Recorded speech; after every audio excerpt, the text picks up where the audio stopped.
Hi, got my train engineer hat on. Hey, good morning. It's 5 a.m. Mester Scrum. I definitely got to get some lighting devices in here. It's not working. Hey, you got my, maybe it's just the cover.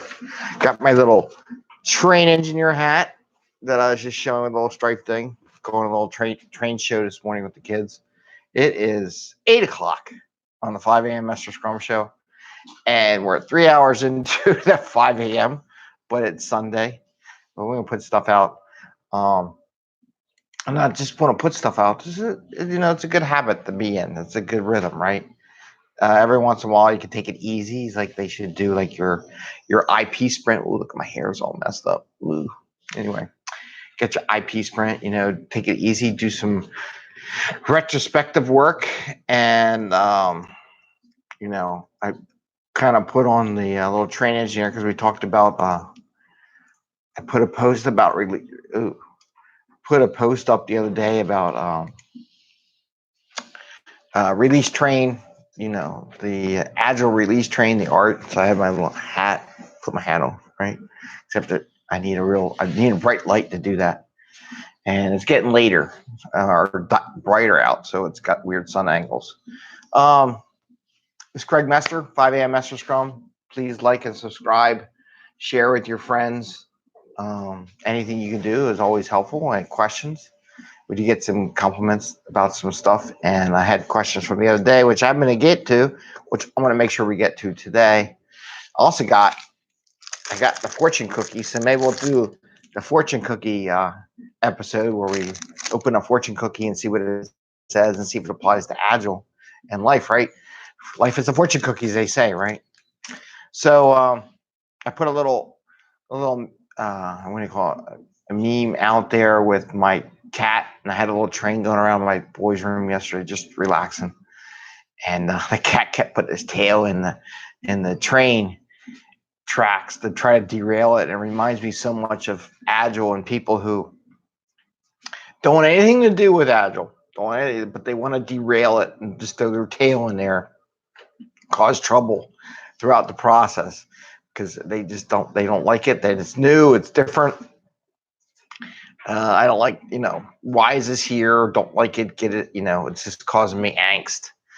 And it was funny watching her do that. I had my phone. I said, I got to videotape this. So I did. So I'm just going to talk about production issue support today. Okay. And then we'll do the fortune cookie episode. Right. So from a production support thing, and I got my whiteboard, right. And I found out where my other whiteboard pen went. Apparently it's in my daughter's room, who's very creative. I don't know if she's going to be a developer or a tester or a front end. I don't know what she's going to do, but she can do whatever she wants. But if I'm not using something, trust me, this little girl will take it and find a use for it and use it and doing whatever she's got to do. And which way makes work better? This way? This way. So this is a little one we got. So I got a little whiteboard.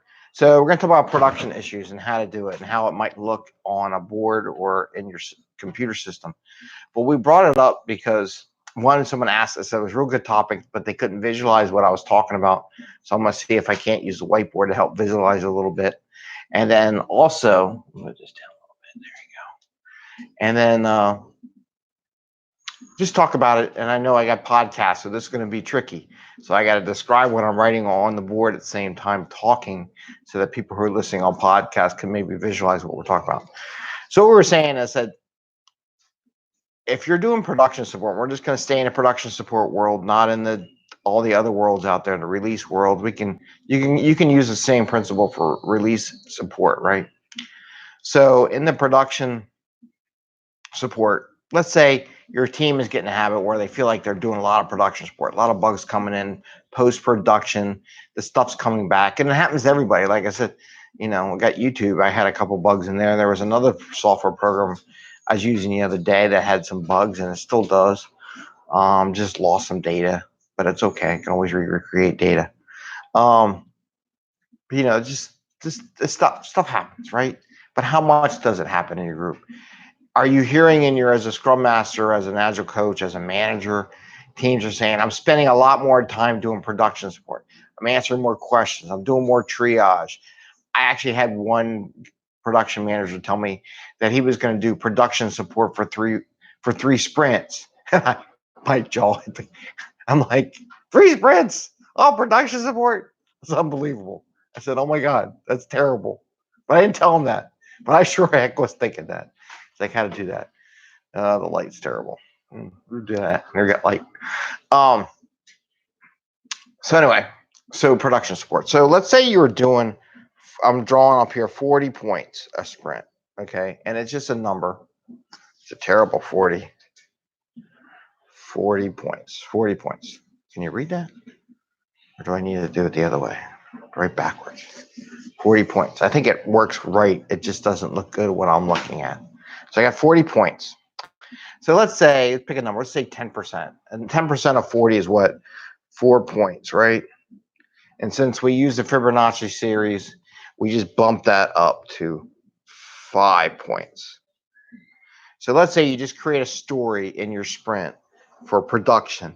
And I would tag it or I would put something in the front of the story title so you know it's a production support, like maybe PS for production support. Maybe you create a productions prod tag, or label somewhere. So you got this story, okay? And that's worth like 10% of your sprint, okay, out of a 40-point sprint. Okay, it's saying I am investing 10%. And if you hear it, this way you start tracking it. Okay, let's just pick 5 points. So we're going to decrement our dev work by 5 points or 10% of the work to support production. Now, one of the next steps that you should do is add a task in there. And the task would be, how many hours does a team think they want to commit to doing production support as a whole? And this is for everybody. It's not for individuals. It's like for the whole team. So let's say the whole team says, we're going to put a production support task, and it's just basically a task shell, right? And we're going to give it between 40 and 60 hours. Now, remember, this is total hours among everybody, dev, test. Maybe there's a couple bugs you have during a thing and everybody's having the same issue. So that's one of the items you look at, right? So you put this task in there that has 40 to 60 hours. Now, as the sprint goes along and people get production support issues, right? So then what you say, task 1, or maybe it's a bug, right? And you say, I think I'm going to spend 60 hours on this task, right? Or no, I'm going to say 10 hours a day. I'm going to do 10 hours. Okay. So then as you work, you go back into this task and you take 10 hours away. So now it's just, let's say it's 50 hours left. Okay. And maybe there's a task 3, task 2, and that one's, 8, and you keep working these tasks. Task 3, task 4, maybe this is another 10 hours, maybe this is 20 hours, maybe it's a big one. Task 5. So what's that? 10, 20, 40, 48. Maybe this is 58. So this becomes 58 points, right? And over time, you're reducing this down to 0, okay? When you hit the 58 point mark, can you see that? So we go down and we're doing these tasks, 10 hours and what we spend on it, and put your actual times. They should put their estimate in, but then at the end, put your actual times. Okay. Now, when they're done, and there's the wife in the background looking to get in, but I'm late. So this is why everybody's doing stuff. They're like, you're in the middle of the show. That's okay. But I'm gonna do this quick because I know they're gonna come in and do stuff. I can see it. It's funny. So these are actual hours, right? So when your team gets to the point where they're almost at capacity and they met the 60 hours that they agreed to, they should announce it at daily scrum. So they're going to say, hey, we just used up all our production support time, and let everybody in production and daily scrum. So now anything we do in production support is going to take away from our commitment. They should announce at the daily scrum and and this is where the scrum master goes, talks to the product owner. The product owner is not there, that we are going past our allocation and production support. Now you're going to get this data. So we'll talk about later on data. But we're at the 10-minute mark. People want to come in. I can hear the kids waking up. So we're gonna end there. But that's how you record it, right? So you put a story in, give it 5 points, maybe 10%. Maybe you're doing 20% support. Everybody's different. You tell the team, okay, we're going to put a shelf story for how many hours we plan on support. Maybe it's like 40 to 60 hours. Maybe it's just 30 hours. Then every time you do a task, you write down how many hours you actually spend. This is all data from what you're going to say. And this will help you judge on how much time you're spending on your work. It doesn't take much. Don't document the details. Just put task A or bug A. I estimate we'd spend 8 hours working on this. We actually spent 10 hours, whatever, but you really want to capture the actuals. I really don't even care if you put the estimate down, to be honest with you. Just put your actual hours down. I mean, estimate's great if you want to do it, but you put the actuals. Once your actuals go above this 40, 60-hour band that you gave yourself, then you announce it to Daily Scrum and to the production owner, we may not get all the dev work done because we got to support production. Now you're going to start collecting this information every sprint. So that's what I was trying to describe the other day on what I was talking about for document that. I hope that helps. I know that the lighting, the graphics aren't the best in the world, but we'll go with this. And this is 5 a.m. Mester Scrum at 8 o'clock. It's like 8:17 now. People are trying to get in. So we got the fortune cookie. So we're going to open the fortune cookie. Let's see what the fortune cookie says and how we apply this to Agile, right? So this is fortune cookie Agile. Oh, I like this one. There are 365 days in a year. May all 365 of your dreams come true. I love that one. So there's 365 days in a year. May all 365 days come true.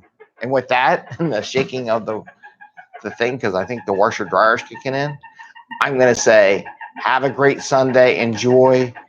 And happy scrumming. And please like and subscribe. Give a thumbs up. Great, get the thumbs up. My boy loves the fact that I'm using it. He's like, you know what it says? Top Dad. Please like and subscribe. Share with your friends. And have a great day. Have a great Sunday. And see you on Monday. Bye.